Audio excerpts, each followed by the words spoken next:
오늘 제2차 세계경영 라운드 테이블 포럼을 시작하겠습니다.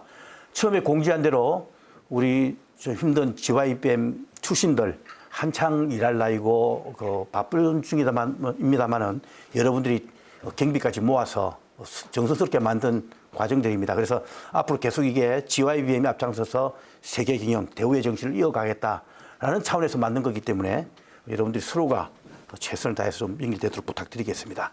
오늘 일정은 늘 하듯이 1시간 정도 특강 진행하는데 뒤에 한 10분 정도는 Q&A를 받도록 하겠습니다.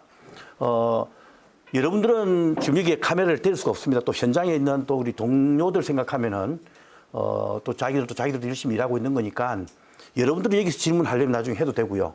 그다음에 현지에 있는 분들은 지금 송출되고 있습니다만은 문자로 우리 카톡방 문자로 주면 제가 대신해서 강사님께 질문하는 것으로 진행을 하겠습니다. 그리고 알려드린 대로 여기서 우리 멘토님들이나 서로 소개하고 하는 시간을 다 줄이겠습니다. 그래서 끝나자마자 바로 식사를 하되 간편식을 가지고서 제가 미리 만들어드린 여러분들 그 멘토님들 명단을 보고 그분이 가지고 계신 업력이나 경력들을 보고 그분 옆에 가서 말씀도 나누고 그래서 인연을 맺어두고 또 혹시 나라별로 지금 다 다르기 때문에 부탁드리는데 혼자 앉으시지 말고 있는 동안에 베트남, 미얀마, 인도네시아 서로 교류하시면서 여러분들 서로 관계를 만들어가는 여러분들 해주시기 부탁을 드리겠습니다. 아시는 대로 오늘 현장은 50명 예약이 돼 있고 지금 계속 들어오고 있는 중이기 때문에 여러분들 그렇게 이해하시고요. 오늘 GYBM 다음 기수 이번에 3월 달에 입소하게 될 친구들도 지금 7명이 들어와 있습니다. 우리 그 친구 위해서 박수 한번 부탁드릴까요? 그리고 국내에서 56명 정도가 신청이 들어와서 유튜브로 동시에 시청하고 있고 하노이 연수원에 있는 17, 18기 한 70명 연수생도 지금 요 동영상을 시청하고 있습니다. 그리고 이게 정리되면은 나중에 플랫폼에서 한 70명이 듣는다고 되는데 실제로는 훨씬 더 많은 인원이 나중에 공부를 하게 되는 그런 모양이 되겠습니다. 오늘 주제는 알려드린 대로 최준영 박사님을 모셨습니다. 굳이 제가 이분을 선택하게 된 이유도 또 저희 협조 잘해주셔서 그러는데 제가 공부를 해보니까 세상에 제일 중요한 게 파워입니다. 파워. 힘입니다. 힘. 그래서 문과생들은 그 힘을 기르려고 정치를 공부하고 정치를 합니다. 근데 이과생은 그걸 동력으로 보내주는 거니까 에너지 문제입니다. 그래서 지난번 시간은 미국이라는 나라가 가지고 있는 에너지, 힘, 그 패권의 문제를 취급을 했고 오늘은 실질적인 에너지 문제, 한국에서 권위 있으시고 또 다양한 분야 연구도 하시고 글로벌 차원에서 연구를 해왔기 때문에 오늘 우리 여러분에게 더없이 맞는 분으로 제가 말씀을 드렸고 흔쾌히 오늘 와주셨습니다. 예, 안녕하세요. 소개받은 최준영입니다. 금요일 날 저녁 시간 이런 강의를 하기에는 제일 안 좋은 시간인데 그래도 이렇게 많이 와주셔서 대단히 감사합니다. 어쨌건 여러 가지로 쉽지 않은 2025년이 될 텐데 그래도 여러분들 모습 뵈니까 그래도 어떻든 잘 올 한 해도 넘어가지 않을까 이런 생각이 듭니다. 오늘 제가 말씀드릴 주제는 이제 에너지와 관련된 상황입니다. 사실 저는 이제 법무법인 율촌에서 이제 수석 전문위원으로 근무를 하고 있고요. 그 전에는 이제 국회 입법조사처에서 한 10년 정도 근무를 했었습니다. 원래 저는 이제 환경 쪽을 담당을 이제 하는 사람이었고요. 그러다가 이제 국회에 가서 기후변화라는 업무를 이제 담당을 하다 보니까 필연적으로 에너지, 전력, 산업, 뭐 기타 등등 그리고 이제 국제관계까지 이어지게 됐죠. 그래서 현재는 이제 뭐 지구본 연구소라는 유튜브 채널도 지금 운영을 하고 있습니다. 구독자 한 56만 조금 안 되는 정도 사이즈로 지금 가고 있는데 나중에 한 번씩 관심 있으신 분들 와주시면 대단히 감사하겠습니다. 그래서 오늘 말씀드릴 주제는 이제 에너지라는 우리가 보통 에너지 그러면 쉽게 생각들 합니다. 뭐 휘발유, 전기 뭐 그런 거 아니야라고 생각하는데 맞아요. 그런데 이런 에너지가 실제로 우리의 미래를 어떤 식으로 좌우지우지할 것인지 그리고 이것을 둘러싼 주요 강대국들의 움직임들은 어떤 것인지 등등에 관한 이야기들을 한 50분 정도 이야기를 해보려고 합니다. 실제로 지금 전 세계 에너지와 같은 경우는 여러 가지로 지금 변화를 하고 있습니다만 제일 큰 추세 한 가지는 트럼프가 대통령이 돼가지고 이게 약간 바뀔 수는 있을 것 같은데 일단 제일 중요한 거는 뭐냐 전기화의 시대입니다. 그러니까 기존에는 우리가 내연기관이라고 그래가지고 휘발유나 뭐 디젤이나 이런 걸 가지고 직접 힘을 내는 그런 엔진, 그 다음에 우리가 발전소에서 나오는 전기 이런 것을 서로 공존하는 이제 이런 시스템이었는데 잘 아시는 것처럼 기후변화라든지 뭐 탈탄소라든지 이런 거를 하는 제일 좋은 방법은 모든 것을 다 전기로 하는 것입니다. 전기는 어떻게 보면 깔끔하고 깨끗하고 그 다음에 가장 편리하게 이용을 할 수가 있는 것이죠. 그렇기 때문에 이 전기화라는 이런 이름 하에서 많은 것들이 아마 여러분들 주요 활동 시간 앞으로 한 20, 30년 사이에 많은 것들이 바뀌어 나갈 것 같습니다. 실제로 우리는 문명의 발전이라는 거에 대해서 여러 가지로 이제 설명을 합니다. 그래서 강대국의 흥망성쇠 또는 이제 위대한 뭐 왕들, 그다음에 장군들 뭐 이런 이야기도 합니다만 다른 한편으로 보면 에너지라는 걸 통해서 세상이 어떻게 움직여 왔나를 보면 또 나름대로 이해가 될 수가 있습니다. 실제로 인류가 걸어온 지난 한 2, 3천 년의 과정을 보면 누가 어느 세력이 더 많은 에너지를 효과적으로 쓰느냐에 따라서 흥망성쇠가 갈렸다라고 볼 수가 있겠습니다. 실제로 우리가 뭐 옛날 로마 시대, 뭐 그리스 시대 이런 시대 한번 생각해 보시죠. 그 시대는 뭐가 유일한 에너지원이었죠? 사람밖에 없는 거죠. 누가 더 많은 사람을 동원해서 전쟁을 하거나 무엇인가를 할 수 있는 거죠. 즉 노예가 많은 나라, 누가 더 노예를 많이 동원할 수 있는지에 따라서 많은 것들이 결정이 되던 시대가 우리가 뭐 로마 시대라든지 기원전 그리고 기원 후에 그런 시대다라고 말씀드릴 수 있겠습니다. 그래서 우리가 뭐 머릿수가 국력이다라는 이야기가 괜히 나온 게 아니죠. 결국 사람이 많은 나라, 이 아시아 쪽에서는 중국이라는 나라가 언제나 그래서 항상 중심에 서 있었고, 유럽 같은 경우는 꽤 오랫동안 이제 프랑스라는 나라가 주요한 강대국으로 지금까지 남아 있을 수 있는 이유가 머릿수가 많았다라는 점인 거죠. 하지만 시간이 지나면서 이제 중세 시대로 접어들면서부터는 본격적으로 이제 가축이라는 것들이 중요하게 등장을 하게 됩니다. 그러면 가축이라는 것은 주로 말, 뭐 소 이런 존재들인데 이것들은 어디가 제일 유리하죠? 당연히 중앙아시아를 비롯한 초원지대를 넓은 지대를 가진 사람들이 유리하게 됩니다. 우리가 잘 아는 몽골을 비롯한 많은 초원 제국들이 등장을 하게 됐던 거죠. 그래서 그러한 말이나 이런 그 동물들을 이용한 힘을 동원할 수 있었던 세력들이 결국 세계를 지배하는 또 문명이 또한 200~300년 이어졌죠. 그리고 그 다음서부터는 사람들이 이제 지하 자원을 이용하기 시작을 합니다. 그래서 석탄이 등장을 하죠. 우리는 영국에서 산업혁명이 일어났다. 그럼 영국 사람들이 뭔가 뛰어난 면이 있어가지고 산업혁명이 영국에서 시작됐느냐? 이렇게 볼 수도 있지만 다른 한편으로 보면 전 세계적으로 봤을 때 당시에 기술로서 제일 쉽게 석탄을 캐왔고 캐서 사용을 해왔던 나라가 영국이에요. 그러다 보니까 땅만 파면 석탄이 나오는 나라가 영국인데 그런 석탄이 있었기 때문에 영국이 이제 산업혁명을 하면서 본격적인 강대국으로 성장을 하는 계기가 됐던 거죠. 그리고 그 다음에는 석유의 시대. 그러면 석유의 시대는 어느 나라죠? 지금도 100년 전이나 비슷합니다. 전 세계에서 석유를 제일 많이 생산하는 나라는 어디죠? 미국입니다. 1등 미국, 그 다음에 2등은, 2, 3등은 사우디나 러시아가 이제 왔다 갔다 하는 거죠. 결국 잘 생각해보면 미국이나 러시아나 되게 비슷한 면이 이런 면에 있구나라고 생각을 해보실 수가 있습니다. 그리고 그 다음에는 이제 뭐 원자력 이런 식으로 점점 가는 거죠. 잘 인류의 역사를 보면 어떠냐면은 좀 더 복잡한 에너지를 누가 효과적으로 잘 이끌어내느냐의 싸움이다라고 이제 볼 수가 있는 거죠. 그러니까 그 전에는 쉬운 에너지였는데 점점 복잡한 에너지를 누가 잘 등장을 시키느냐에 따라 다른 거고 그 과정에서 많은 것들이 변화되어 왔다라고 정리를 해볼 수가 있겠습니다. 당연히 더 많은 에너지를 인류가 사용하면서부터 인류는 성장을 했던 거죠. 그래서 일각에서 그런 이야기들을 하시는 분이 종종 있어요. 에너지를 더 쓰지 말고 아껴 쓰고 절약하자. 이거는 인류의 발전을 저해하는 길이다라고 저는 생각을 합니다. 더 많은 에너지를 더 저렴하고 더 깨끗하게 만드는 게 우리의 미래의 과제다라는 말씀 드리고 싶습니다. 그래서 이런 에너지는 단순하게 석탄에서 석유로 바뀌었어. 이렇게 이해를 하시면 되는 게 아니고 에너지라는 것은 결국 우리가 알고 있는 문명, 사회를 떠받치는 그 자체의 힘이라는 거죠. 그래서 우리 대한민국 사회, 뭐 미국 사회, 어느 사회나 마찬가지인 것처럼 에너지라는 것은 그 사회를 떠받치는 기둥이에요.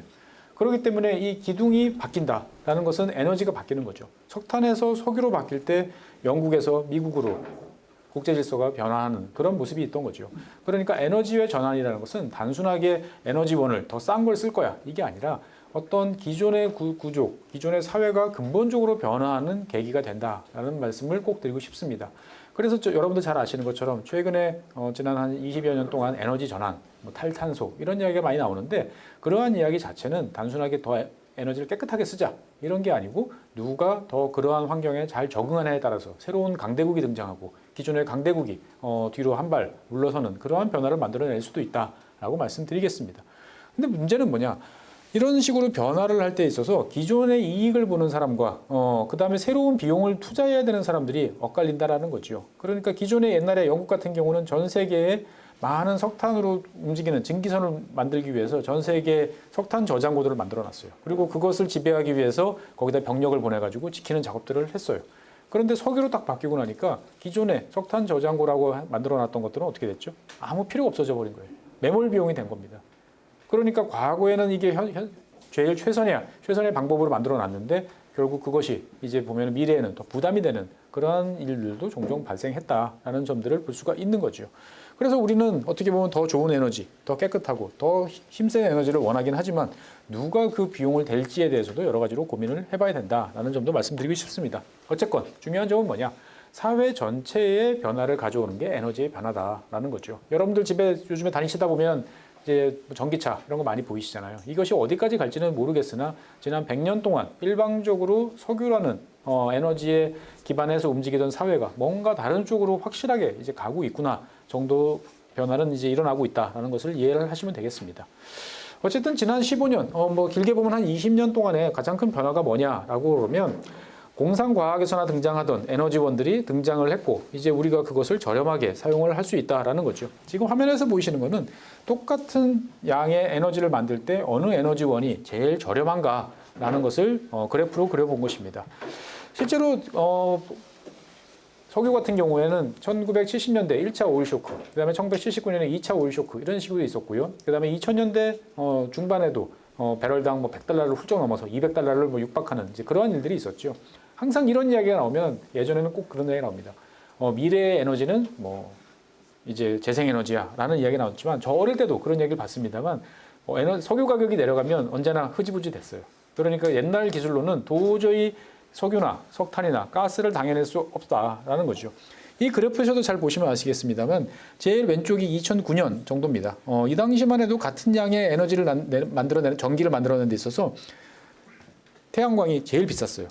그러니까 정부가 보조를 해주거나 이러지 않으면은 저건 경쟁력이 없어 라고 이야기를 했습니다만 지금은 어떻게 됐죠? 저 노란색 그래프가 제일 밑에까지 내려갔죠. 예. 전 세계적으로 봤을 때 대한민국하고는 좀 달라요. 전 세계적으로 봤을 때 지금 현재 같은 양의 전력을 만들어내는 데 있어서 가장 저렴한 에너지는 뭐냐라고 그러면 당연히 태양광하고 풍력이에요. 이건 너무 당연한 일입니다. 왜? 원료값이 안 들잖아요. 그러니까 어쨌건 그냥 자연에서 있는 거를 이용하기 때문에 기술 발전에 따라서 엄청나게 저렴하게 만들어졌다라는 것들이죠. 중요한 점은 이러한 것들이 앞으로도 계속 갈 것이냐 안 갈 것이냐에 따라서 많은 것들이 바뀔 가능성이 있다라는 거죠. 그래서 우리나라 같은 경우는 여러분들이 이제 국제적인 세계적인 시각과 국내적인 시각을 약간 분리해서 보실 필요가 있다는 점도 먼저 말씀드립니다. 왜 그러냐? 태양광과 풍력이 제일 저렴해. 이거는 전 세계 평균이에요. 그런데 어느 지역은 바람이 잘 불고 어느 지역은 태양광이 좋고 하는 지역들이 있죠. 가령 이를테면 사우디 같은 지역은 어떤가요? 알라 신이 진짜 계신다라고 그러면 사우디를 정말 좋아하시는 신인 것 같아요. 왜? 사우디는 땅 파면 석유 나오죠. 그 위에는 햇빛이 쨍쨍 내려쬐니다. 그러니까 거기다가 태양광 쫙 갈면 전력이 어마어마하게 나올 수 있는 나라죠. 그리고 그 전력을 바로 유럽으로 갖다 팔기도 괜찮은 위치에 있어요. 그에 비해서 대한민국 같은 나라는 상당히 애매한 이제 그런 포지션이다라는 게 현재까지 입장이라는 거죠. 그러면 과연 우리는 어떻게 할 것인가 또 고민을 해봐야 되는데 어쨌건 중요한 점은 전 세계적으로 봤을 때는 이런 상황이 맞다라는 거죠. 그러니까 여러분들이 글로벌 비즈니스를 한다. 동남아에 가서 뭔가 새로운 걸 해보겠다라고 그러면 에너지와 관련돼서 이 동네에서 가장 싼 거는 뭐지? 가장 저렴한 것은 무엇일까? 한번 좀 고려를 해보고 거기에 따른 여러 가지 비즈니스의 기회를 바라보는 것이 중요하다라는 것이죠. 어쨌건 지난 15년 동안은 재생에너지가 가장 저렴한 에너지원이 됐다라는 점을 기억을 하시는 게 좋습니다. 그러다 보니까 많은 전문 연구기관에서 앞으로 이 전기와 관련되는 수요가 폭발적으로 증가할 것이다라는 전망들이 계속 이어졌습니다. 왜 그럴까요? 지난 100년 동안 전 세계는 이제 화석연료를 통해서 여기까지 왔습니다. 화석연료라는 것은 어떤 에너지죠? 과거에 오래전에 태양에너지가 지구에 농축된 것이 화석에너지죠. 석탄, 석유 다 마찬가지입니다. 그런데 그걸 태다 보니까 그 수천 년 동안 농축됐던 탄소가 이제 나오면서 여러 가지 기후변화와 관련된 문제를 이제 일으키고 있다 보니까 그 문제를 해결해야 된다. 첫 번째. 두 번째는 대기오염과 관련된 여러 가지 문제들을 해결하고 싶다라고 가다 보니까 결국은 다 깨끗한 전력을 만들어내야 된다라고 이야기를 하고 그 타겟이 최근 들어서는 기술 발전을 통해 가지고 어디로 갔죠? 전기차로 이제 이어지고 있습니다. 그러다 보니까 과거에 비해서 훨씬 더 많은 전력들이 필요할 것이다 라는 예상들이 점점 나오고 있습니다. 뒤에서 다시 말씀드리겠지만 여기다 플러스 최근에 뭐가 더 더해지고 있죠? AI까지 더해지다 보니까 이제는 누가 더 많은 전기를 안정적으로 저렴하고 풍부하게 공급하고 유지하느냐가 그 나라의 국력, 그리고 그 나라가 다른 나라보다 앞서 나갈 수 있는 능력이다라는 정도까지 지금 변해가고 있는 거죠. 그러니까 전 세계에서 많은 국가들은 이러한 전기 수요가 늘어나는 건 확실해. 그러면 이거를 누가 어떤 방식으로 저렴하게 안정적으로 공급할 것인가를 둘러싼 경쟁 그리고 고민들이 이어지고 있다라고 말씀드릴 수 있겠습니다. 그래서 지난 시간을 쭉 돌이켜 보면은 인류는 여러 가지 문제점에도 불구하고 잘 성장을 해왔어요. 제일 우수한 점은 뭐냐? GDP가 쭉 증가하는 데에 비해서 상대적으로 CO2라든지 에너지라든지 인구 증가는 낮게 나타나는 거죠. 그 말은 뭘까요? 우리가 적은 에너지를 가지고 더 효과적으로 돈을 버는 방법, 더 높은 부가가치를 만드는 방법들을 지난 50년 동안 열심히 발굴해서 갖고 왔다라고 이제 볼 수가 있겠습니다. 그런데 이제 더 이상 이제 과거의 방식으로는 안 되다 보니까 전기차라든지 뭐 에너지 제로하우스라든지 이런 것들을 이야기를 한다라고 이야기를 하고 있어요. 그러니까 우리가 옛날 마르크스가 그랬나요? 엥겔스가 그랬나요? 양적 변화가 질적 변화를 만들어낸다 이런 말이 있습니다. 그러니까 적당히 있을 때는 이게 별 문제가 없어요. 그런데 이게 어느 선을 넘어서기 시작하면 그 자체로 새로운 변화를 만들어내는데 지금 2025년에 우리가 겪고 있는 에너지라는 것은 그러한 변화의 이제 본격적인 시작이 시작됐다라고 말씀드릴 수 있겠습니다. 그래서 지금은 더 많은 에너지를 만들어내는데 그것이 탄소를 내뿜지 않아야 된다라는 것이 지난 몇 년 동안의 이제 원칙이었고 여기에 따라서 많은 고민들이 이루어졌죠. 그런데 재밌게도 뒤에서 다시 말씀드리겠지만 트럼프라는 대통령이 등장을 하면서 이게 다시 백도로 돌아가는 거 아니야? 이게 앞으로 일시 후퇴를 하고 다시 원래 이 방향으로 갈까? 아니면 정말 180도 턴 해가지고 다시 이제 옛날 방향으로 갈까를 둘러싼 여러 가지 경쟁들이 이루어질 것이다 라는 점에 대해서 여러 가지로 살펴볼 점이 많습니다. 어쨌건 중요한 점은 뭐냐? 이제 전기와 전력망이라는 것은 강대국들 사이에서 미래 변화의 핵심이다라는 점이 점점 굳어지고 있어요. 사실 전기는 옛날에 이제 에디슨이 만든 전구, 우리가 여기 불 킨 전구부터 시작이 돼가지고 지금까지 이어져 왔어요. 되게 익숙합니다. 그런데 새롭게 지금 변화해야 되는 그런 상황이라는 거죠. 왜 그럴까요? 더 많은 전력을 필요로 해요. 근데 그 더 많은 전력을 과거와는 다른 방식, 깨끗하고 탄소 발생이 없는 방식으로 만들어내야 돼요. 그러니까 어떻게 보면 익숙한 시스템이 새로운 것을 받아들여야 되는데 이것이 쉽지 않다라는 게 지금의 가장 큰 고민입니다. 무슨 말이냐면 전기라는 것은 1초라도 중단되면 난리가 납니다. 사실 여기 있을 때는 전기가 1초 멈췄다가 다시 들어오면 이게 잠깐 어두워졌다가 켜지면 괜찮아요. 하지만 우리나라 저 화성이나 평택이나 이런 데 있는 삼성전자 아니면 또 하이닉스 이런 라인에서 1초가 섰다라고 그러면 적게는 수백억 많으면 수천억의 손실이 발생을 하는 거죠.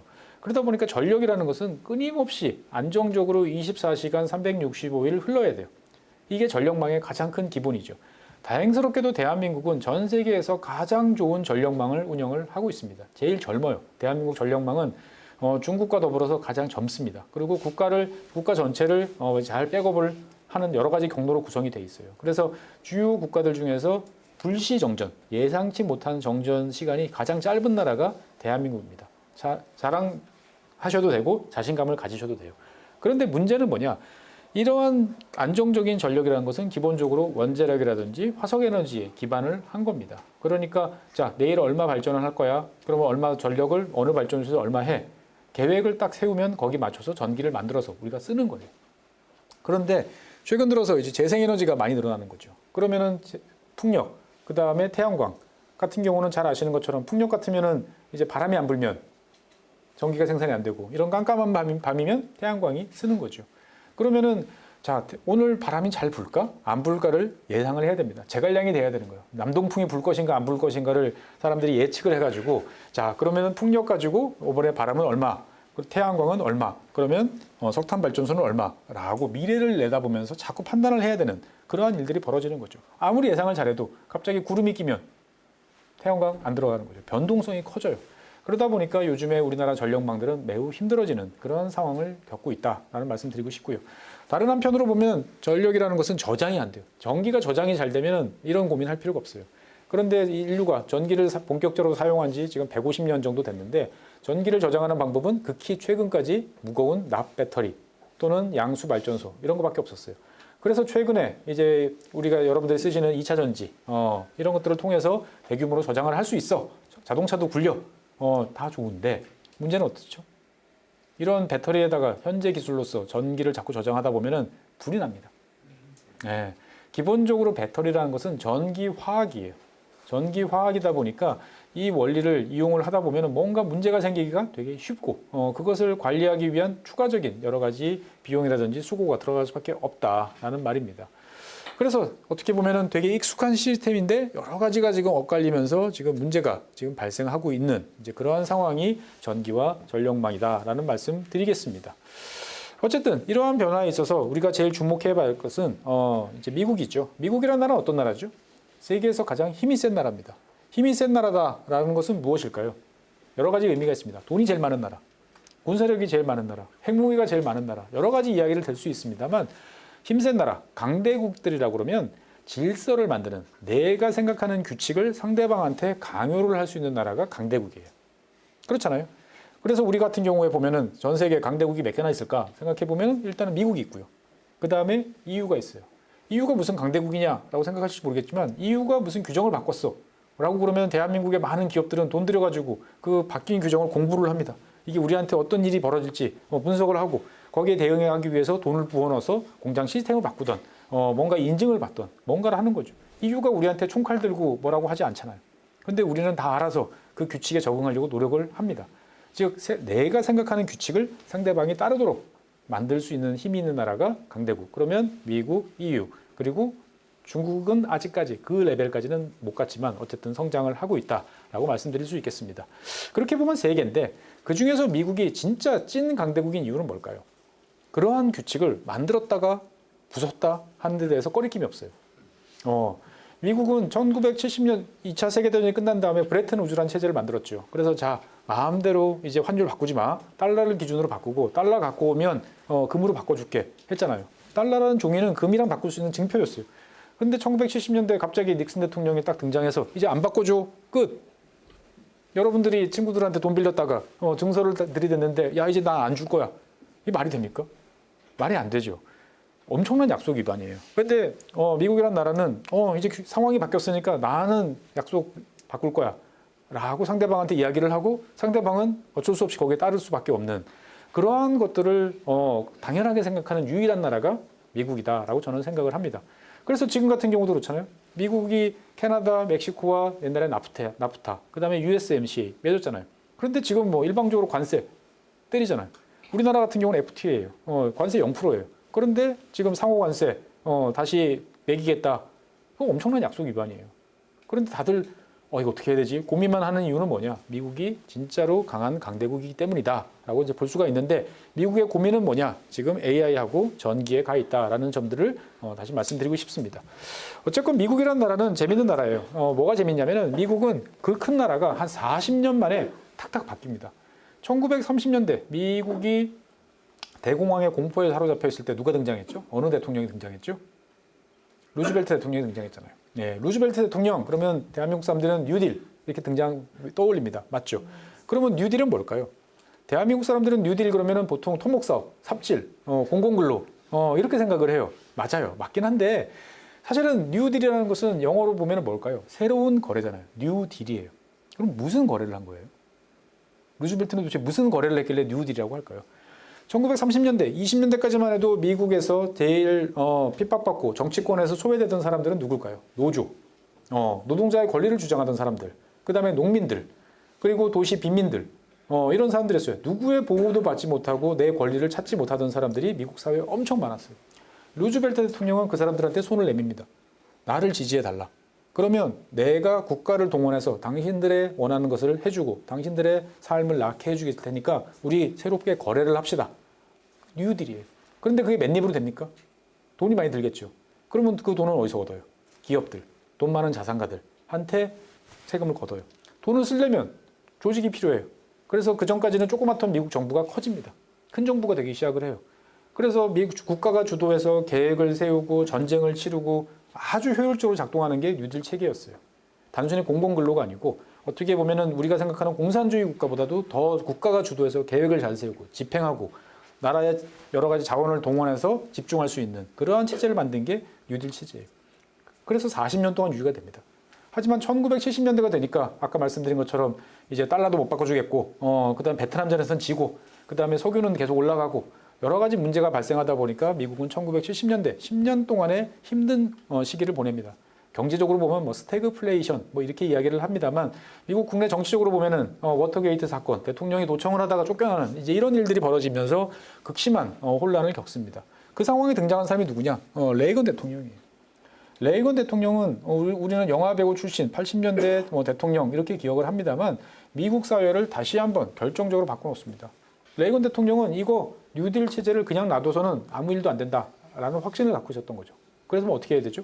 국가가 쓸데없는 일을 너무 많이 한다. 정부 그 자체가 문제다라는 이야기를 하면서 여러분들 잘 아시는 것처럼 정부가 작아져야 돼. 작은 정부, 감세. 그래서 국가가 돈을 많이 쓰지 않고 민간이 쓰도록 해서 그 돈이 민간에서 알아서 가도록 해야 돼. 정부가 규제하지 않고 그 다음에 시장이 알아서 한다. 우리가 생각하는 미국이 언제 만들어졌죠? 1980년부터 1988년, 불과 8년 사이에 만들어진 거예요.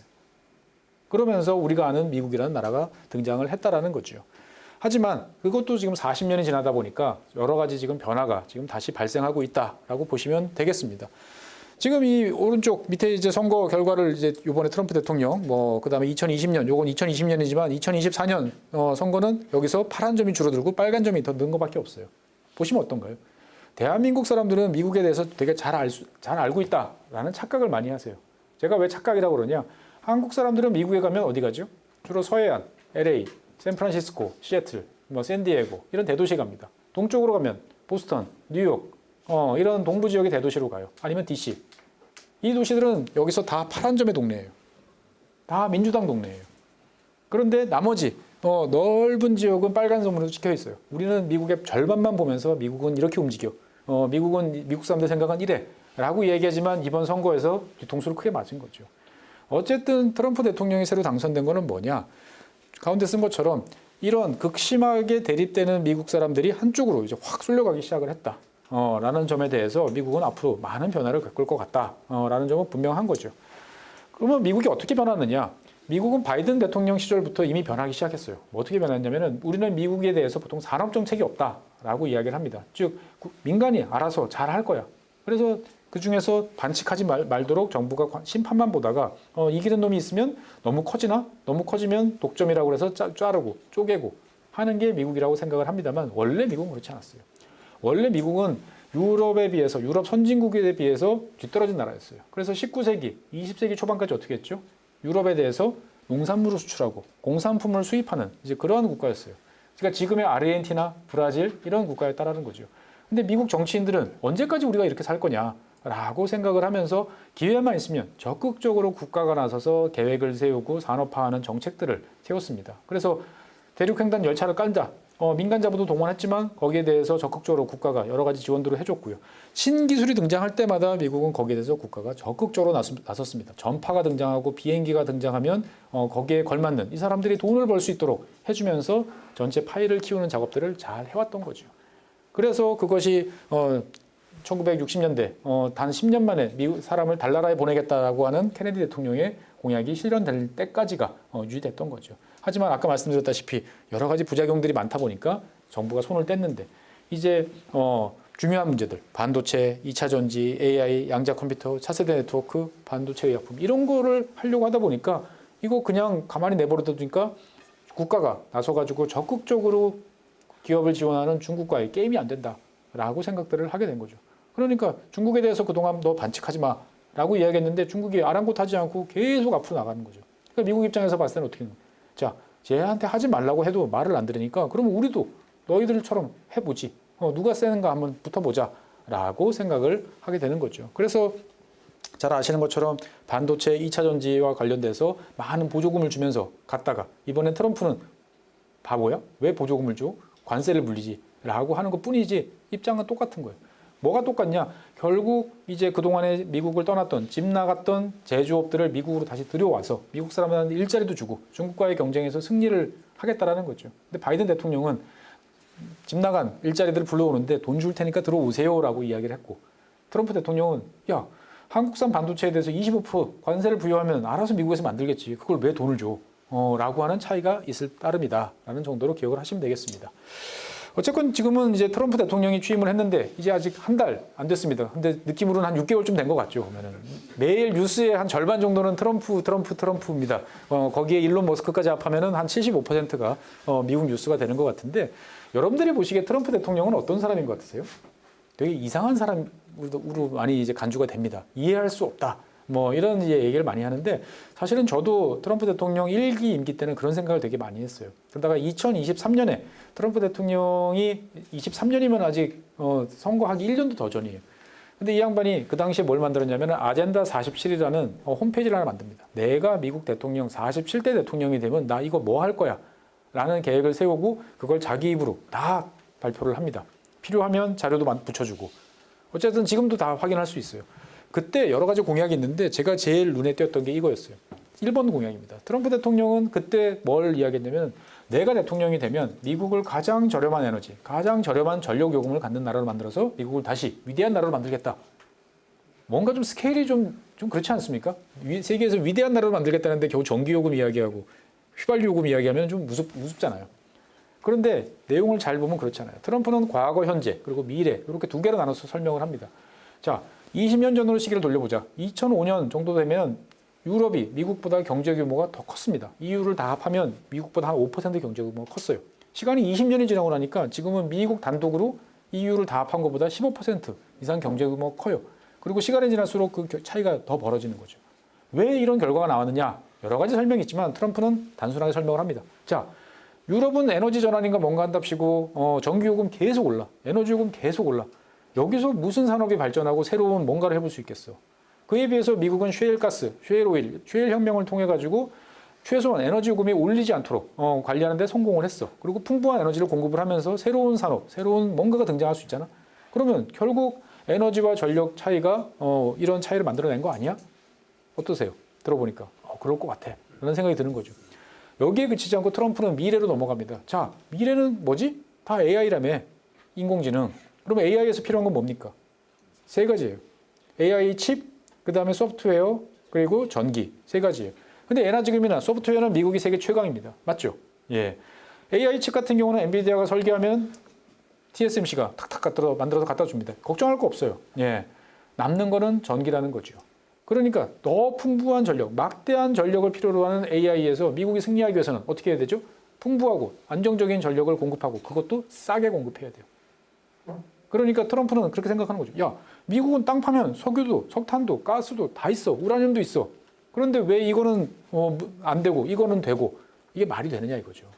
그러니까 우리가 능력이 없으면 모르는데 우리는 땅 파면 다 있는데 왜 그걸 안 써? 지금 중국과의 경쟁에서 무조건 AI를 통해서 이겨야 되는데 나는 다 하겠다라고 가면서 화석연료와 관련된 규제를 풀겠다. 이 양반 논리가 되게 묘한데 맞아. 끄덕끄덕할 수밖에 없는 이제 그런 면이 있는 거죠. 그러니까 트럼프라는 사람이 미치광이 절대 아니고 일관성이 없어. 사람들은 원래 일관성이 없습니다. 예, 맞아요. 내가 진보적인 사고방식을 갖는 분이라 하더라도 누가 흉악범이 누구를 죽였어요. 그럼 어떤 생각이 들어요? 쟤를 왜 무기징역만 줘? 사형시키면 안 될까? 그런 생각 당연히 하는 거죠. 그 다음에 야, 상대방이 우리를 위협하는데 우리는 왜 국방비를 더 써야 되는 거 아닌가? 이런 생각하는 게 당연한 거죠. 그러니까 사람의 생각이 여러 가지가 있는 것처럼 트럼프라는 사람도 그런 종류로 보면 맞는 거죠. 그러다 보니까 트럼프 입장에서 전기차와 2차 전지 이것은 미래를 위한 수단이 아니고 중국 좋은 이야기만 시켜주는 거다. 민주당 정치인들이 중국에 속아 넘어갔다라고 이야기를 하는 거죠. 어쨌든 미국 입장에서 봤을 때는 에너지라는 것이 이제 중국과의 경쟁에서 사활적인 이익을 달성하는 그런 수단이 됐다라고 볼 수가 있겠습니다. 중요한 점은 실제로 미국에서 봤을 때 모든 데이터들이 AI가 앞으로 많은 전기를 먹을 거야 라는 점에 대해서 걱정을 많이 하고 있습니다. 2023년에 팔려나간 엔비디아가 만든 칩은 AI 칩들은 어딘가 꽂혀서 지금 전기를 먹고 있어요. 계산을 해보니까 2023년도에 판매된 전기만 해도 미국 가정 170만 가구가 쓸 수 있는 전기에 해당돼요. 갈수록 좋은 칩이 나오죠. 좋은 칩이 나오면 성능은 2배 됩니다. 그러면 전력은 한 20% 더 먹어요. 이런 계속적인 반복이 이루어지면 결국 미국 사회에서는 앞으로 전체 미국 수요의 전력 수요의 한 15% 이 정도를 AI가 다 먹고 있는 거 아니야? 라는 생각이 들고 이걸 어떻게 안정적으로 잘 공급할 것인지가 지금 걱정이 많이 되고 있다라고 볼 수가 있겠습니다.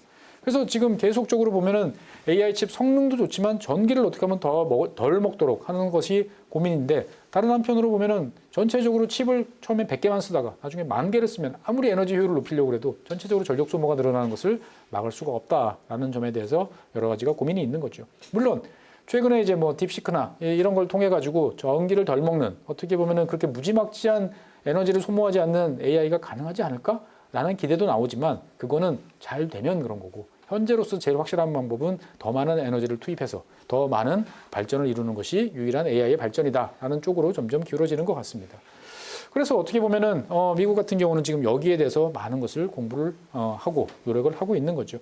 얼마 전에 빌 게이츠가 빌 게이츠가 아니고 MS가 그 원자력 발전소를 이제 과거에 3마일 사고 나서 문 닫았던 원자력 발전소를 다시 키겠다라고 이야기를 합니다.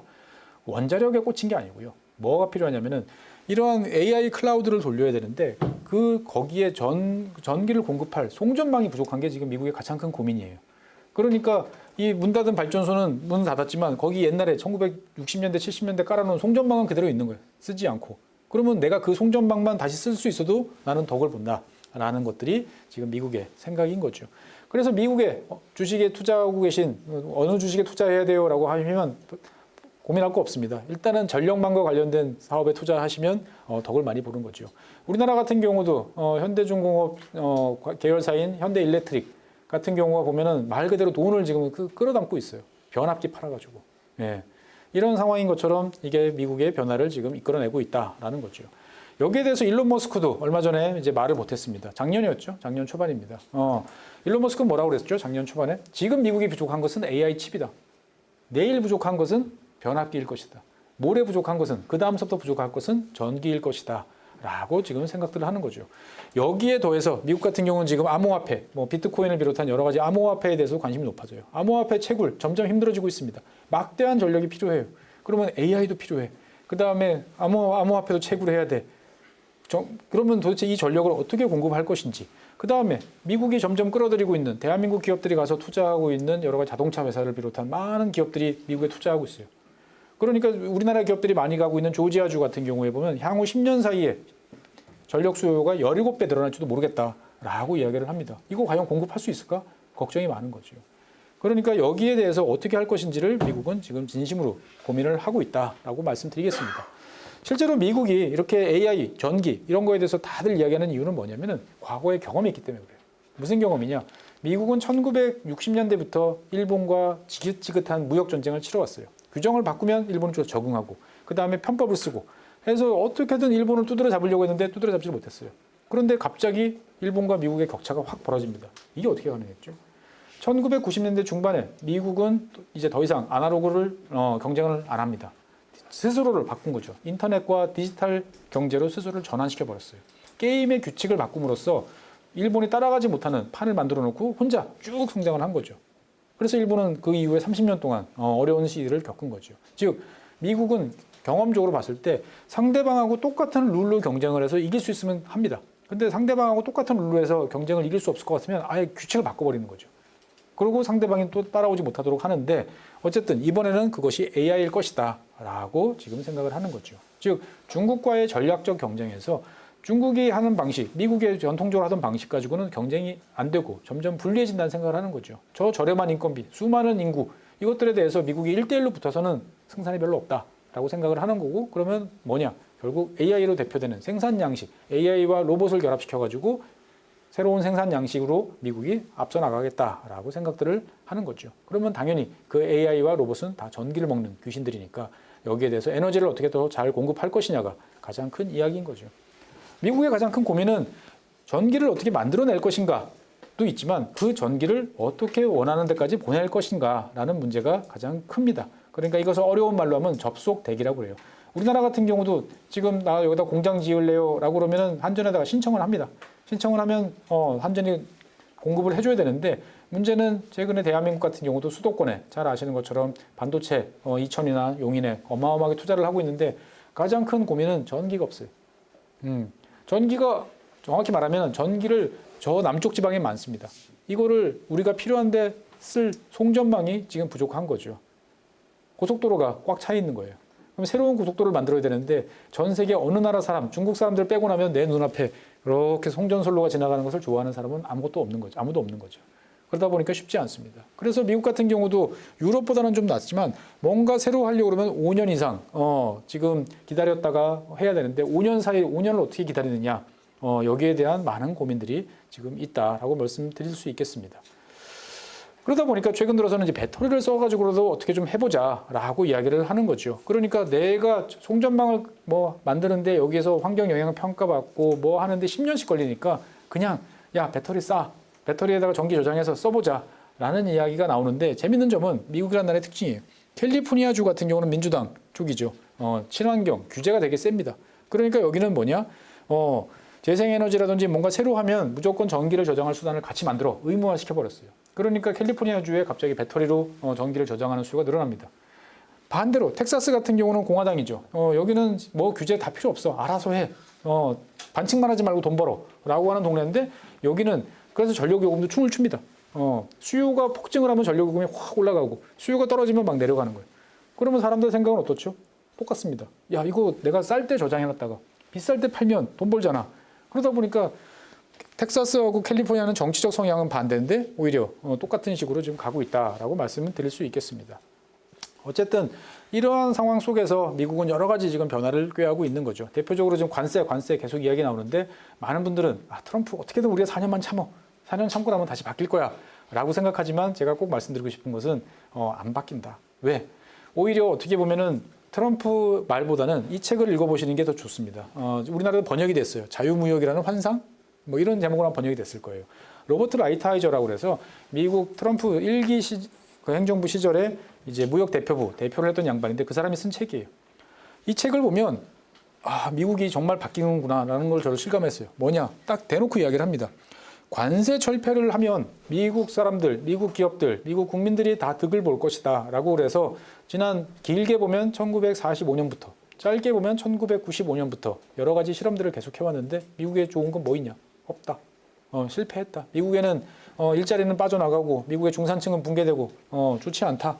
그러니까 관세 철폐를 위한 미국의 실험은 실패했고 더 이상 이걸 따를 의무가 없다라고 선언을 해버린 거죠.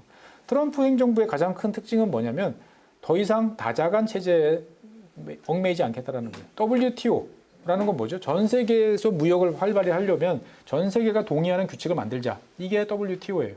그런데 미국 거기서 이제 나가겠다라고 하는 거죠. WHO에서도 나갔어요. 그 다음에 기후변화 협회에서 나갔어요. 극단적으로 말하면 좀 있으면 유엔에서도 나갈지도 몰라요. 예. 왜? 미국은 과거에는 말 안 듣는 국가와 1대1로 딜을 했어요. 그러니까 일본하고 옛날에 보면 WTO 이런 게 아니면 일본하고 가서 너 자동차 계속 그렇게 팔 거야? 어떡할래? 라고 이야기하면 일본이 그러면 저희가 원래 팔았던 거에 80%만 팔게요. 자율 규제를 합니다. 우리가 알아서 미국에서 적당히 팔게요. 그러니까 관세 올리지 말아주세요. 그래? 한번 보자. 라고 했던 거죠. 그런 식으로 하고 싶은 거예요. 그러니까 이런 식으로 가는 거고 그 다음에 이 로버트 라이트하이저 이야기의 무서운 건 뭐냐면은 무역 흑자가 지속되는 국가들 잘 봐라. 그러면 그 돈 가지고 뭐 하지? 미국 주식에 투자하거나 미국 채권을 사가지고 미국의 자산을 쪽쪽 빨아먹고 있다. 심지어 부동산도 산다. 미국한테 등쳐가지고 돈을 빼가지고 이런 식으로 하는 게 말이 되느냐? 아니 우리는 미국 사람들이 샀으니까 우리가 무역 흑자를 받지라고 항변을 하지만 이 사람 생각은 그렇지 않은 거예요. 그러니까 이거는 어떻게 보면 이중으로 미국을 착취하고 있다. 일단 무역 흑자를 줄여. 두 번째, 그 무역 흑자를 봐가지고 미국 주식에 투자하는 것도 막아. 그럼 어떻게 막아? 미국 주식에 투자할 때 수수료를 물리면 돼. 5%, 10% 관세 물리듯이. 그러면 막대한 수익을 미국 정부가 얻을 수 있는 거 아니야? 라는 이야기도 하는 거죠. 이렇게 되면 결국 어떻게 되는 거예요? 우리나라에서 만들어서 미국에 수출하는 게 불가능해지는 그런 상황이 되는 거죠. 그럼 우리 입장에서 봤을 때는 어떻게 해야 돼요? 미국에서 만들어서 미국 시장에 가야겠구나라는 생각을 더 강할 수밖에 없는 거죠. 이렇게 되면 어떤 문제가 생기죠? 대한민국에 남는 게 별로 없어요. 사실 더 큰 문제는 에너지와 관련된 문제도 여기 되게 심각하게 작용하고 있습니다. 대한민국 같은 경우는 지난 3년 사이에 대기업이 쓰는 산업용 전력요금이 70%가 올랐어요. 여러분들 쓰는 가정용 전기요금은 거의 안 올랐어요.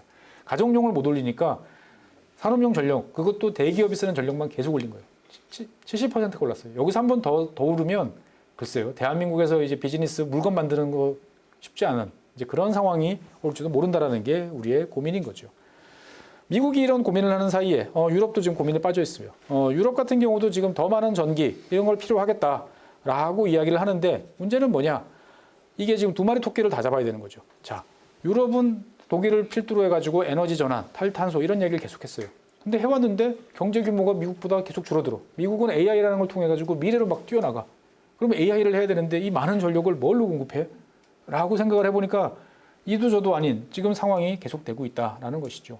실제로 유럽의 가장 큰 고민은 뭐냐면 미국에 비해서 계속적으로 뒤처지고 있는 거예요. 그런데 뒤처지고 있는 상황에서 중국이 턱 밑까지 쫓아왔다. 여기서 과연 어떻게 할 것이냐. 그러니까 유럽 입장에서 봤을 때는 기존의 에너지, 깨끗한 에너지를 계속 추구할 것인지 아니면 산업 경쟁력을 갖기 위해서 이 페이스를 늦출 것인지 어떻게 할 것인지를 놓고 지금 고민을 하고 있다라고 말씀드리겠습니다. 하지만 유럽의 가장 고민은 뭐냐? 고질적인 관료주의. 트럼프가 지금 일론 머스크가 나서 미국 연방정부를 때려 부수겠다, 딥스테이트를 없애버리겠다 막 하는데 사실은 유럽에 비하면 미국은 양반이죠. 그러니까 도대체 브뤼셀에서 어떤 일이 어떻게 벌어지는지 외부인들은 아무리 봐도 모르겠어요. 이 규칙이 도대체 어떻게 적용되는 건지 모르겠어요. 그 고질적인 관료주의를 어떻게 해결을 해야 될지도 잘 모르겠고 유럽 사람들이 내세우고 있는 자랑스럽게 내세우고 있는 우리나라에서도 진보적인 세력들이 많이 이야기하는 게 이 원칙입니다. 사전 예방 원칙이에요. 무슨 일을 할 때 이 일을 했을 때 아무 문제가 없다는 것을 증명하지 않으면 하지 마라. 멋있어 보이죠. 그런데 가만 생각해 보면 해보지 않고 어떻게 알아요? 근데 유럽에서는 사전 예방 원칙이라는 게 원체 강하기 때문에 뭔가 새로운 시도를 하는 게 너무너무 어려운 거예요. 그러면 이거 없애면 되지 않냐? 그러면 없애면 지난 20년 동안 해왔던 자기들의 체제를 다 바꿔야 되는 거예요. 그러니까 유럽 같은 경우는 지금 이러지도 저러지도 못하는 상황이 계속 이어지고 있다라고 말씀드리겠습니다. 그러면 유럽은 고민 중, 미국은 나름대로 뛰어가. 그러면 나머지 하나의 세력, 중국은 과연 어떻게 했느냐? 그런 거죠. 사실은 중국이 제일 무섭습니다. 정말 겁이 나요. 왜? 중국은 지난 2015년에 중국 제조업을 고도화, 선진화하겠다는 중국 제조 2025라는 계획을 발표했어요. 반도체, 한국 제끼고 일본 수준으로 가겠다. 다 그런 수준이었어요. 뭐 어떤 분야에서는 독일을 제끼고 세계 1위가 되겠다. 사람들이 그게 될까? 라고 생각했는데 10년이 지난 2025년 지금 평가를 해보면 95% 목표를 달성했어요. 그러면 5%는 뭐냐? 달성 못한 거는 한 두 가지 영역이 있어요. 제일 대표적인 게 민항기. 민간 여객기를 만들고 싶었는데 그건 여전히 보잉과 에어버스 여기 독점 체제죠. 나머지는 다 초과 달성했어요. 왜? 중국이 어떻게 이렇게 빨리 성장했느냐? 지난 20년 동안 어마어마하게 전 세계 공장 노릇을 하면서 세계에서 많은 물건을 만들다 보니까 알아서 노하우가 생깁니다. 제조업이라는 건 별거 없어요. 이렇게 말하면 좀 어폐가 있습니다만 많이 만들면 무조건 늘어요. 중국은 전 세계를 상대로 해가지고 무조건 많이 싸게를 만들어 온 나라예요. 그러다 보니까 알려주지 않아도 만들다 보면 자연스럽게 터득을 하게 됩니다. 독일제 만년필, 괜찮은 만년필 쓰려고 그러면 한 4, 50만 원 줘야 됩니다. 최근에 중국제 만년필 제가 한번 써봤는데 3만 원 정도, 그것도 사실 우리나라에서 통해서 샀으니까 비싸게 샀지 알리나 템을 통해서 샀으면 아마 한 12,000원이면 샀을 거예요. 제가 써본 경험으로는 훨씬 좋아요. 네. 여러분들 비싼 취미 중에 하나가 뭐죠? 오디오죠, 보면. 예, 오디오, 중국제 오디오 요즘에 넘쳐납니다. 보면. 가격 10분의 1도 안 돼요. 20분의 1도 안 되는데 들어보는 사람들, 야, 이게 중국제 맞아? 라고 할 정도로 가는 거죠.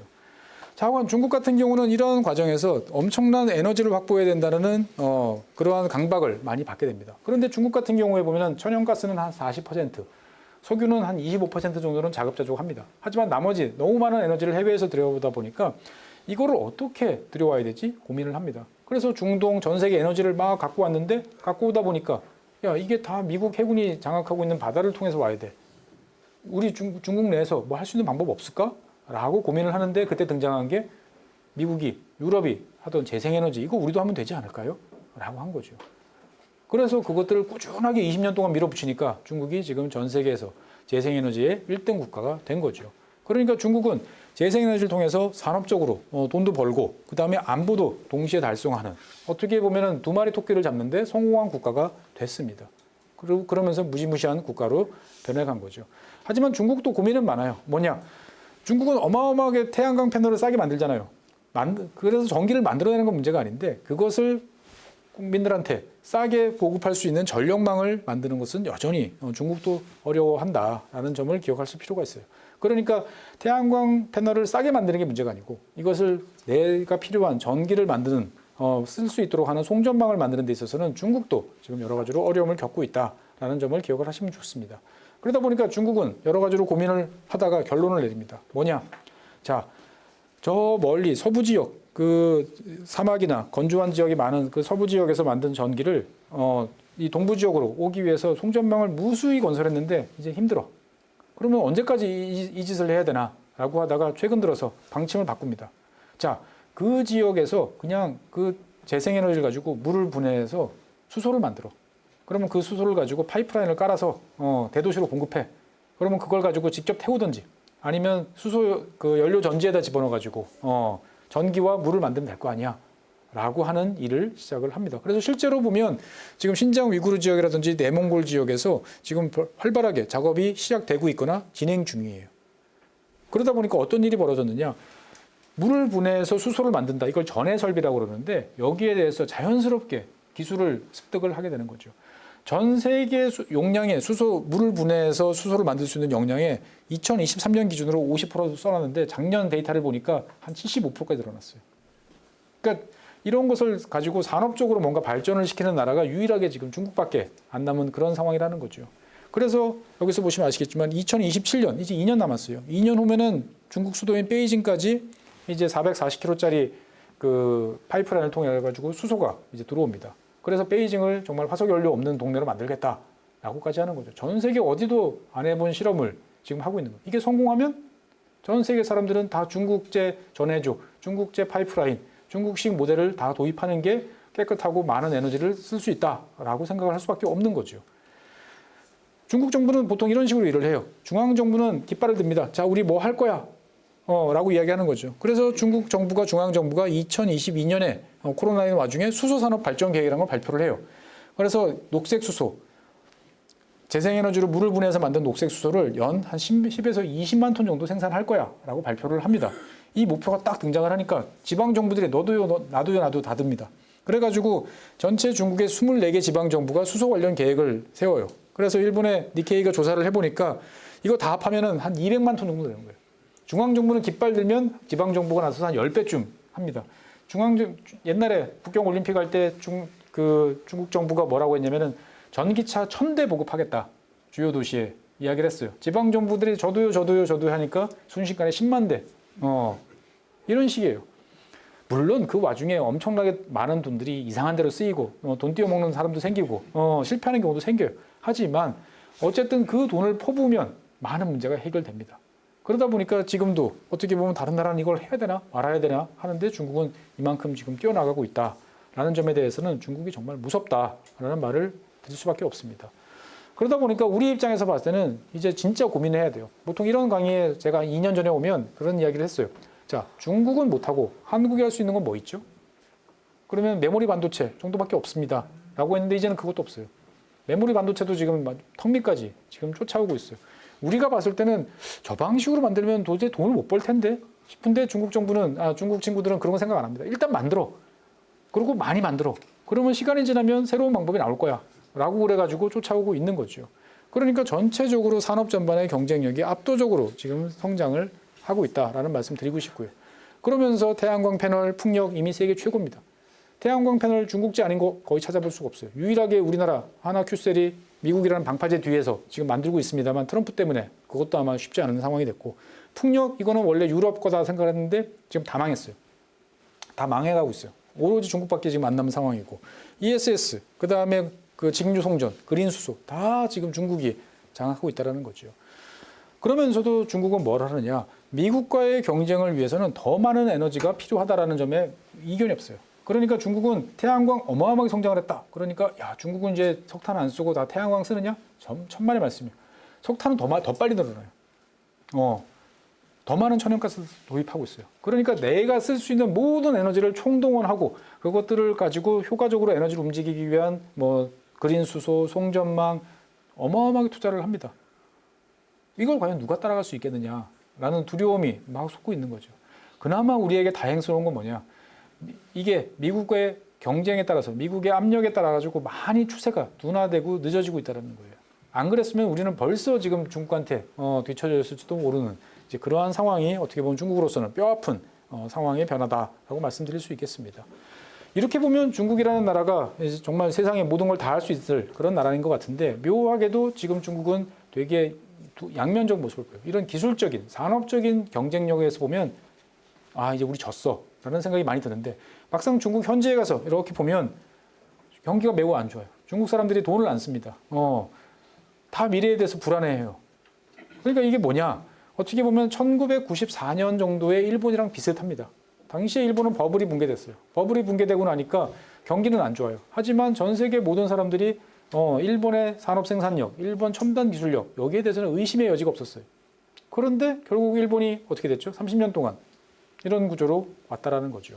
그러니까 과연 중국이 일본이 갔던 길을 걸을 것인지 아니면 중국 나름대로의 길을 걸어서 새로운 모습으로 변화될 것인지에 대해서 여러 가지가 지금 애매한 상황이다라는 거죠. 우리 입장에서 봤을 때는 중국이 그동안에 과잉 투자를 통해서 만들었던 철강도 좀 닫고 그다음에 뭐도 좀 닫고 해서 너도 살고 나도 살고 하는 구조로 가면 좋겠는데 중국 정부는 그럴 생각이 없는 것 같아요. 자, 중국 인민들이 돈이 없어 물건을 안 사. 그럼 어떻게 하죠? 일단 물건값을 내려. 그래도 안 사. 그러면 해외에다 팔지 뭐. 뭐 이런 식이잖아요. 그래서 테무나 알리익스프레스부터 시작을 해가지고 지금 중국 전기차 저가로 나오는 것들은 1,000만 원입니다. 관세 100% 물어봐야 2천만 원이에요. 그거 어떻게 감당이 힘든 그런 상황인 거죠. 그러니까 전 세계적으로 봤을 때 여러 가지 무역 장벽이 점점 높아지는 것을 중국이 더 만들면서 더 힘들게 만들고 있다라는 거죠. 우리나라 입장에서 보면 어떤가요? 과거 중국에서 물건 팔아서 엄청난 돈을 벌었습니다. 중간재 팔아가지고 돈을 벌었는데 이제는 다 경쟁이 돼버렸어요. 그러니까 정말 어려운 상황이 우리 앞에 놓여 있다라는 말씀 드리고 싶습니다. 에너지 이야기를 쭉 하다 보면 대한민국은 정말 가진 게 없는데 우리는 어떻게 어느 순간인가부터 너무 입맛 까다로운 나라가 된 것 같아요. 이거는 이래서 안 돼. 저거는 저래서 안 돼. 없는 살림에 하려면 어떻게 돼요? 이것도 저것도 가리지 않고 다 먹어야 튼튼하게 됐는데 언제부터 우리가 이렇게 까다로워졌는지는 잘 모르겠습니다. 중요한 점은 뭐냐? 자관 대한민국 입장에서 봤을 때는 에너지가 변하고 더 많은 에너지가 필요하다는 것을 확실하게 인정을 해야 돼요. 그래서 여기에 관한 많은 것들을 투자를 해야 되는데 문제는 뭐냐? 여기에 관한 투자를 할 가장 중요한 주체는 어디죠? 한전입니다. 한전. 한전은 전기를 만들진 않아요. 하지만 안정적으로 전력을 쓸 수 있도록 하는 케이블, 송전망 이거를 유지하고 관리하는데 한전의 적자가 얼마죠?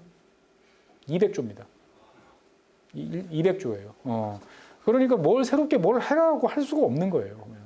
그러면 이 문제를 어떻게 해야 될 것이냐? 이거는 정말 어떻게 보면은 큰 결단을 내려야 되는 거예요. 프랑스가 했던 것처럼. 프랑스 같은 경우도 과거 자기들이 만들었던 국영 전력 회사를 민영화했다가 너무너무 큰 이제 적자로 인해 가지고 코로나 와중에 어려우니까 그냥 국가가 단안을 내립니다. 국유화 해버렸어요. 일단 국유화해서 얘를 정상화시키고 난 다음에 정상적인 상황이 됐을 때 다시 팔겠다. 라고 지금 하는 거죠. 근데 우리는 이도 아니고 저도 아니고 중국이 지금 석탄 마구마구 떼고 태양광도 깔고 그린수소도 하고 가는데 우리는 뭐 하죠?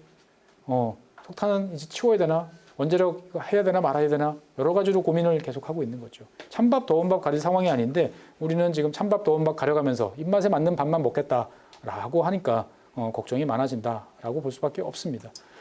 어쨌든 우리 입장에서 봤을 때는 지금은 되게 위험한 상황이기도 하지만 충분히 기회를 찾을 수 있는 상황이에요. 왜? 중국을 만약에 미국이 견제를 하지 않았다라고 생각하면 걷잡을 수 없는 상황이었는데 일단 중국을 때립니다. 근데 불행히도 우리도 지금 같이 두들겨 맞고 있는 상황이니까 여러 가지로 문제가 있습니다만 중요한 점은 뭐냐? 우리의 생각을 바꿔야 돼요.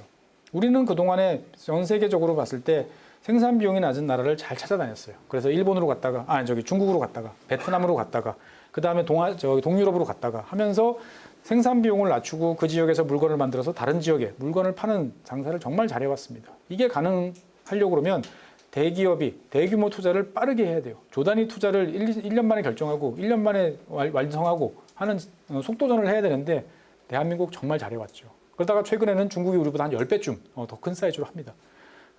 그런데 문제는 뭐냐? 과거에는 가격하고 품질이 맞으면 메이드 인 베트남이 찍혀있던 메이드 인 차이나가 찍혀있던 전 세계적으로 물건 파는 데는 별 문제 없었어요.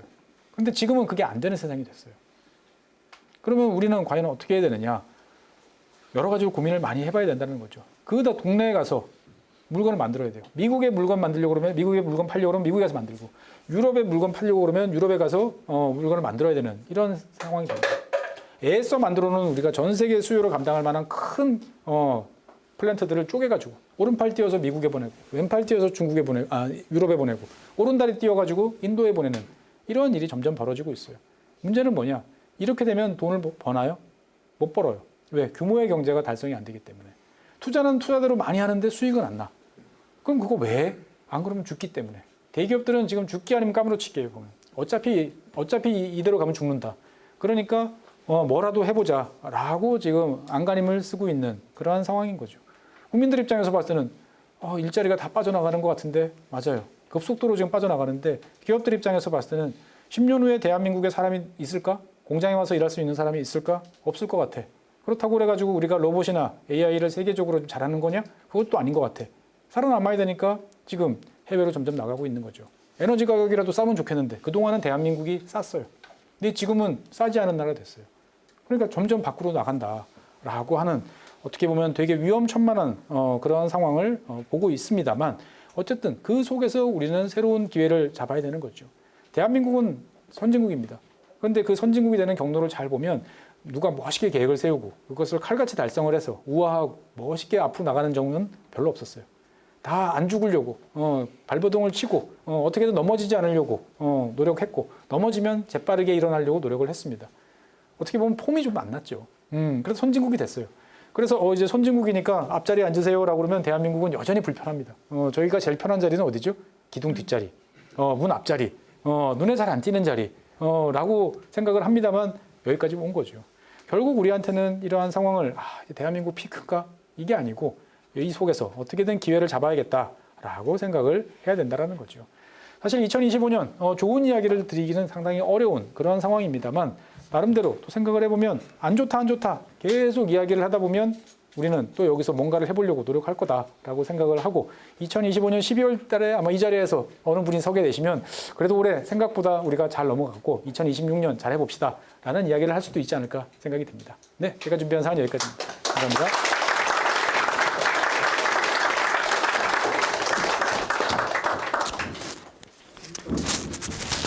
재밌고요. 한번 더? 지금 카톡으로 무슨 질문이 들어오는 게 없습니다. 워낙 빠른 속도감으로 저 많은 양을 소화해 주셨는데 아마 저도 하면서 이렇게 많은 내용을 동시에 듣고 알차게 들은 적이 별로 없는 것 같습니다. 혹시 질문 있으십니까? 한 번만 받아보겠습니다. 예. 빠르게 질문 하나 드리겠습니다. 잘 들었고요. 아까 미국 얘기 듣다 보니까 궁금한 게 미국이 지금 이제 현재 어쨌든 경쟁하려고 기존의 석탄이라든지 이런 것들을 더 많이 활용한다고 했는데 근데 결과적으로 우리가 제가 환경 문제를 얘기했는데 지금 미래의 들쑥을 땡겨쓰는 것 같다는 느낌인데 그런 부분들은 트럼프 정부가 전혀 고려를 안 하고 있는 건지 그게 궁금한 것 같아요. 네, 트럼프 정부는 전혀 고려하지 않습니다. 그러니까 어떻게 보면은 우리가 당연하게 상식으로 그동안에 이야기해왔던 이제 인류가 배출한 탄소가 기후 변화를 유발해 여기에 대해서 아니라는 게 지금 트럼프를 지지하는 많은 사람들의 생각이에요. 자연스럽게 북극에 얼음이 녹아 그거 맞는데 그거는 그냥 태양이 좀 힘이 세지고 지구가 이상하게 돌다 보니까 그런 일이 벌어져라는 게 기후 회의론자라고 하는 사람들의 주장이고 거기에 대해서 트럼프는 전적으로 동의를 이제 하고 있는 거죠. 그러니까 어떻게 보면 트럼프는 그동안 20년 동안 전 세계가 합의했던 사항들에 대해서 지금 아니야 라고 이제 합의를 깨고 있는데 이게 미국만 깨고 다른 나라들이 일치 단결해서 그렇게 가느냐? 또 그건 아니죠. 미국이 그런 식으로 가다 보니까 유럽도 슬금슬금 그래 우리가 지금 너무 우리만 고생하는 것 같아. 우리도 좀 한 박자 좀 쉬어가면 안 될까? 라는 이야기를 지금 하는 거죠. 그러니까 우리한테 지금 20년 동안 당연히 상식으로 애써 공부해서 머릿속에 인풋을 해놨는데 2025년 그 상식이 막 지금 깨져나가는 그런 상황인 거죠. 그러니까 우리 입장에서 봤을 때도 이게 맞아? 저게 맞아?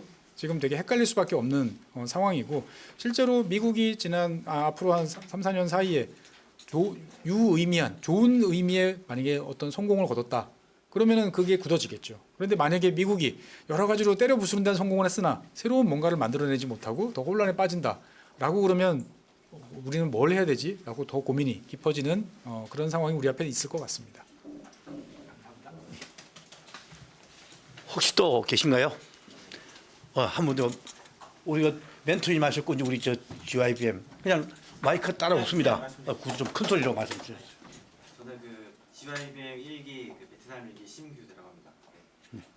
너무 강의 잘 들었고요. 에너지에 대한 여러 가지 이제 국제적인 그런 정세와 국가간의 그런 경쟁에 대해서 너무 좋은 시간 만들어 주셔서 감사하고 제가 이제 궁금한 거는 어쨌든 이제 우리나라에서 어쨌든 솔루션은 이 원자력이 그나마 가장 이제 에너지 효율이 좋고 값이 싸다고 저는 생각을 해요.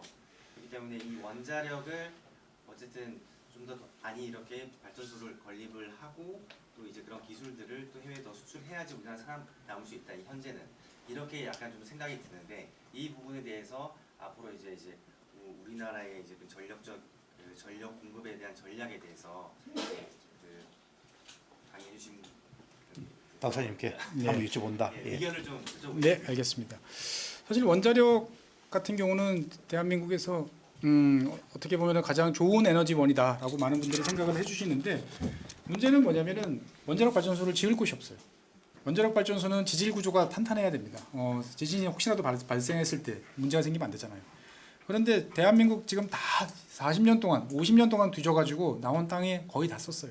지금 남은 지역이 문재인 정부 때 그 원전 예정부지라고 했다가 해제했던 지역, 지금 삼척, 울진, 한 2개 정도 사이트 남아 있어요. 이게 전부 다예요.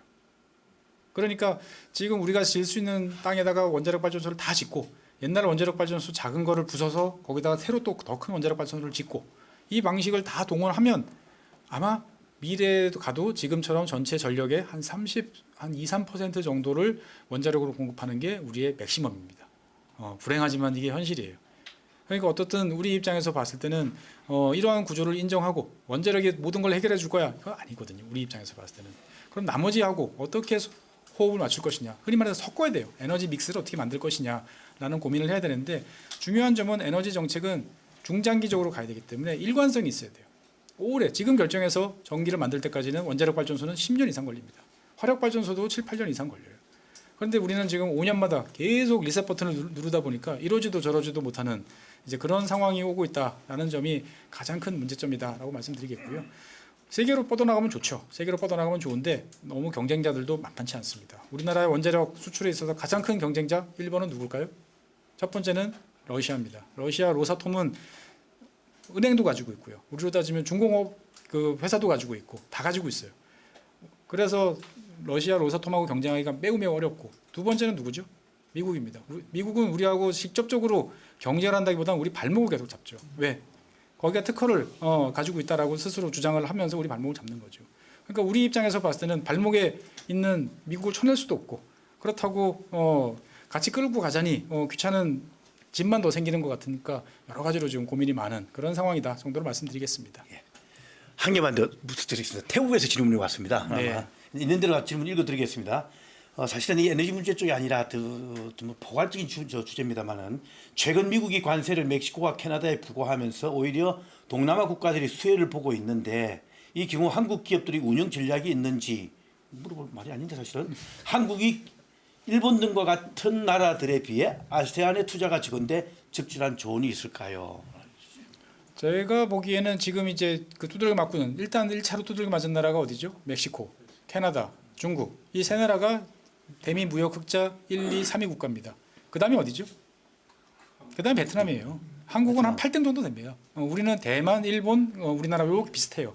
그래서 아마 조만간 이제 베트남에 대해서 대규모 이제 또 관세 이런 조치들이 등장할 가능성이 높은 거죠. 그러니까 이게 어떻게 보면 우리는 그동안 상황이 안 좋아지면 싹 옆으로 피해서 다른 동네 가서 빨리 뭔가를 하면 돼라는 전략을 해왔는데 이제 그 전략이 안 통할 수도 있다는 거죠. 그러니까 동남아가 어떻게 보면 생산 기지가 될 거야라고 우리는 자꾸 생각을 합니다. 그리고 제가 어디 강의 가면 어디로 가야 돼요? 인도로 가야 됩니까? 이런 이야기를 자꾸 물어보세요. 그런데 어디 가도 소용이 없는 시대가 지금 오고 있어요. 중요한 점은 그 말은 뭐냐? 미국이라는 나라가 전 세계 모든 나라가 이제 세계화가 아니잖아요. 세계화라는 것은 어디든 싸고 좋은 물건 만들면 최소한도 물건은 자유롭게 전 세계로 돌아다닐 수 있는 그러한 상황에 너무 익숙해진 거죠. 그런데 그렇게 해보니까 이제 아니다라는 생각이 드는 거죠. 동유럽에 갔어요. 동유럽에 갔더니 여기가 갑자기 러시아하고 폴란드하고 지금 뭐 3차 세계대전을 준비해야 될지도 모르는 최전방 국가가 된 거죠. 우리 같으면 파주에 지금 공장을 지어놓고 지금 전쟁이 터지면 어떻게 해야 되나 지금 이 걱정을 하는 거고 사실은 베트남만 두들겨 맞을까요? 제가 봤을 때는 이제 태국도 두들겨 맞을 가능성이 매우 높아요. 왜? 대표적인 친중 국가로 지금 바뀌고 있잖아요. 그러니까 미국 입장에서 봤을 때는 동남아 국가들 일일이 하나씩 상대하는 것보다 미국의 무역 흑자 많이 보는 베트남 때리고 일단 중국이랑 너무 친해지고 있는 태국에 대해서 한번 큰 칼 한번 휘둘러주고 이런 식으로 해서 어떡할래? 알아서 판단해봐라. 라고 하면 아세안 국가들이 거기에 대해서 우리 미국 싫어, 중국으로 갈래라고 할 가능성도 있지만 정말 이제 여러 가지로 고민을 할 수가 있는 거죠. 그러니까 이게 사실은 미국만 이러면 차라리 괜찮아요. 그런데 미국이 이런 식으로 나오면 다른 나라들도 이제 비슷하게 갈 가능성이 없다는 거죠. 그러면 EU도 그런 식으로 간다고 생각하면 어느 나라의 생산 기지가 어디로 가는 게 좋을까라는 모델의 이제 유효성이 점점 줄어들고 있다라는 점에 대해서도 항상 생각해봐야 필요가 있는 거죠. 물론 그렇다고 해서 당장 뭐 2, 3년, 4, 5년 사이 바뀌지는 않겠지만 어쨌든 과거와 같은 중국에서 우리가 성공했으니까 그러한 똑같은 모델을 카피해서 어딘가 적용하면 잘 되겠지라는 생각은 빨리 머릿속에서 지워버려야 되지 않을까라는 말씀 드리고 싶습니다. 예, 감사합니다. 뜨거운 박수 부탁 좀 드리겠습니다. 네, 고맙습니다.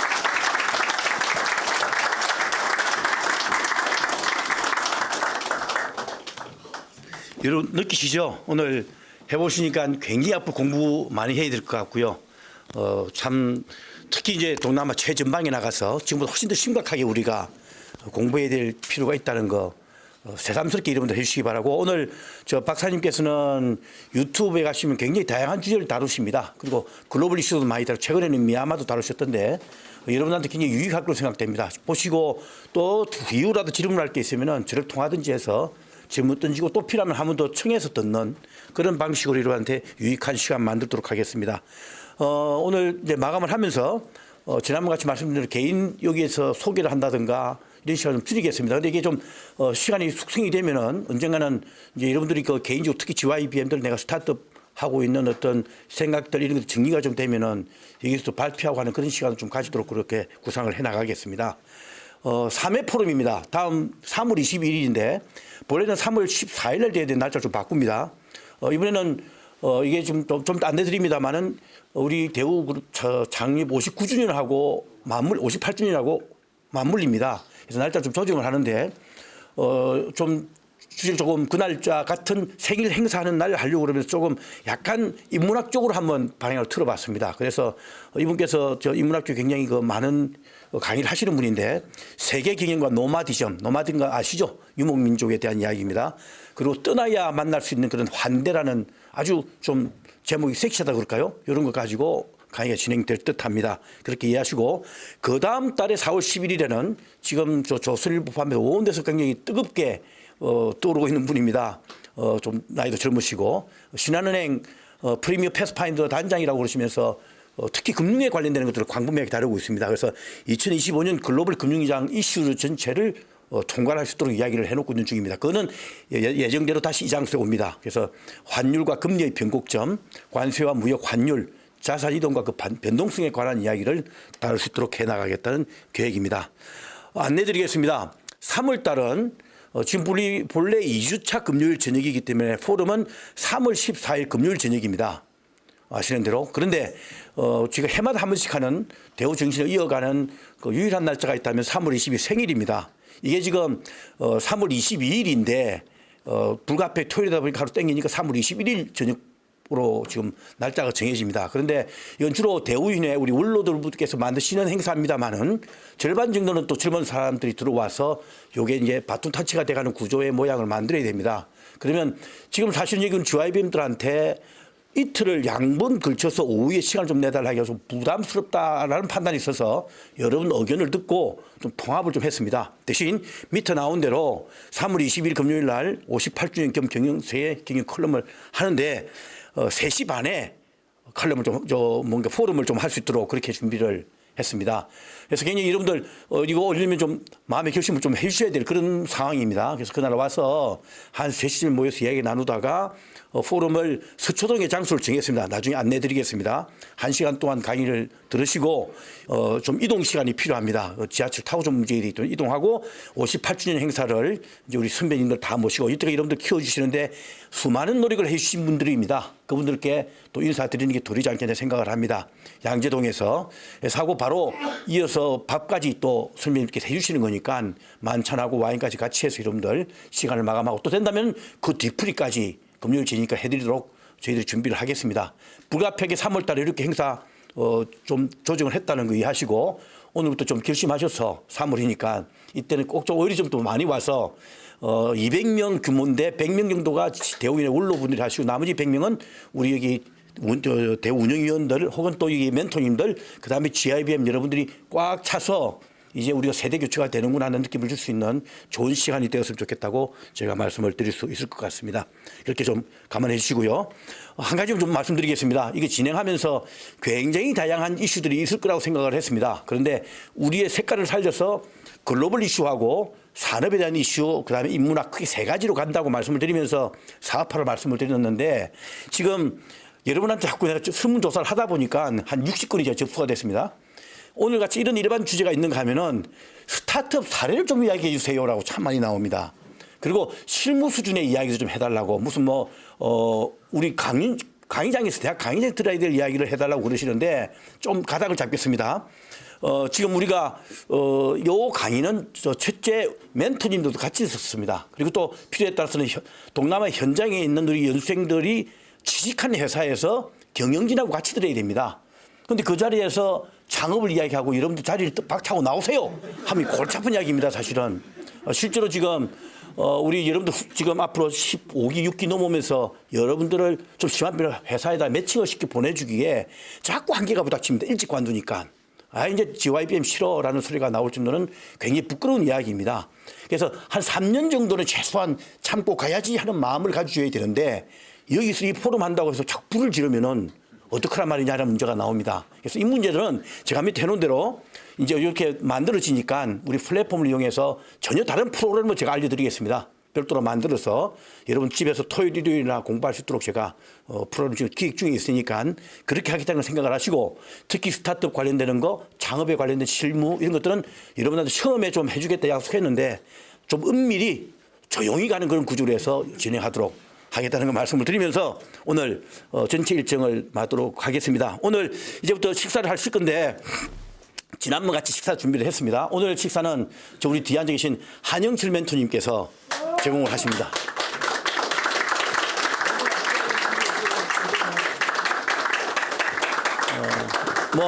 간단한 간편식입니다만 진짜 돈 한 60만 원 좀 가까이 돈이 드는 거니까 앞으로 이 문제는 그렇게 해서 갈 거고 오늘 맛있게 드시길 바라고 아까 여러분들 명단 다 가지고 계시니까 식사할 때는 화장실 갔다 와서 적절하게 나눠 앉으시고 우리들끼리 이야기하지 말고 서로 이야기 나누시되 독점하지 말고요. 서로 이야기를 나눌 수 있도록 기회 만들어 주시기를 그렇게 부탁을 드리겠습니다. 그리고 오늘 했던 강의 교재는 별도로 나눠드리겠습니다. 그리고 지난번에는 다음 날에도 계속 유튜브 볼 수 있었는데 지금 이 끝나면 유튜브에서 완전히 닫힙니다. 그리고 요 강의는 다음 주 내일 오후하고 월요일부터 우리 GYBM 대우 식구들만 볼 수 있도록 플랫폼에서 강의들 듣도록 해서 당분간은 우리들끼리 자산으로 가도록 그렇게 하다는 거 참고를 하시고 오늘 식사 마치게 하시고 혹시 또 그러니까 거의 8시 50분까지 하는데 그 뒤에 혹시 마음이 동한다 하시는 분 있으면은 저한테 조용히 해서 소개해 주시면 알려주시면은 여기서 따로 준비할 수 있도록 준비를 생각을 하겠습니다. 일단 오늘 긴 시간 고생하셨고 지금 화장실 가시는 분 갔다 오시고 위에 식사할 수 있는 자리를 움직여서 오늘 마무리 시간 이어나가도록 하겠습니다. 유튜브는 닫아주시죠. 오늘 마치겠습니다. 감사합니다.